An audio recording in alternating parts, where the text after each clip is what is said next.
কই গেছে ওই একবার লিটল একটা কোদাল লয়ে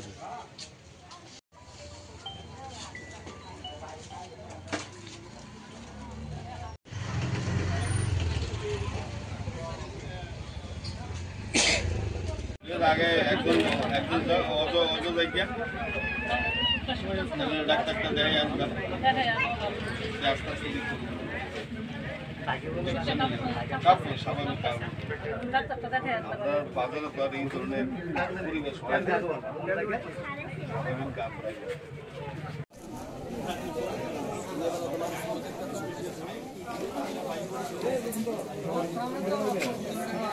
সব মাসে দাদা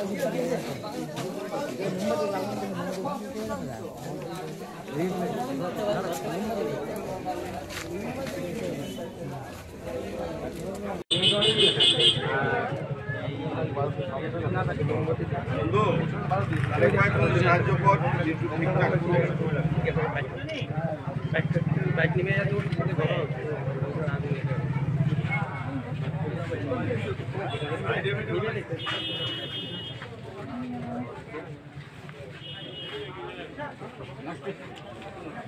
কষ্ট না তো সব স্টেশনে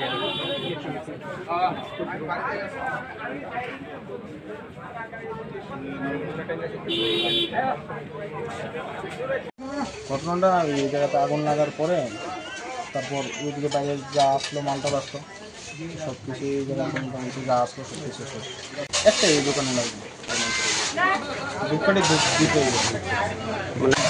বাজারে সবাই হেল্প করছে, সাহায্য করছে, জল বালে টলে দিছে। ফায়ার সার্ভিস আসার আগে বাজারে সবাই মিলে আসে না ফায়ার সার্ভিস আসছিল, বাজারের লোকেরাই সবাই সাহায্য করে। দোকানে তো মোটামুটি মাল আছে প্রায় 15 লাখ টাকা, 4-5 লাখ টাকার উপরে 6-7। আমার বাবা আছে দোকানে, বাবার ভাই তার হাতে কেটে লাগে বাবু তো চাম্পামা লাগে দিকে আর কি যে ধূপকাঠি মানে ধূপ দিতে যায় সেটা ঘরে আগুন লাগিয়ে গেছে। এটা একটি আগুন ওইটা আমাদের বাজারের সমস্ত ব্যবসায়ী এবং জনগণ মিলাসীরা ফায়ার সার্ভিস আওয়ার আগেই নিয়ে পেয়েছে, কারণ ফায়ার সার্ভিসটা আইতে একটু বের হয়েছে। সেন্ট জোসেফ স্কুলের সামনে যে গাড়িগুলো থাকে তার জন্য একটু প্রবলেম হয়েছে, 10-15 মিনিট লেট হয়েছে। এর আগেই জনগণ এখানে সবাই মিলাসীরা নিবানো হয়েছে। হয়তো প্রায় 1,00,000-2 লাখ টাকার মতো চাম্পামুখ।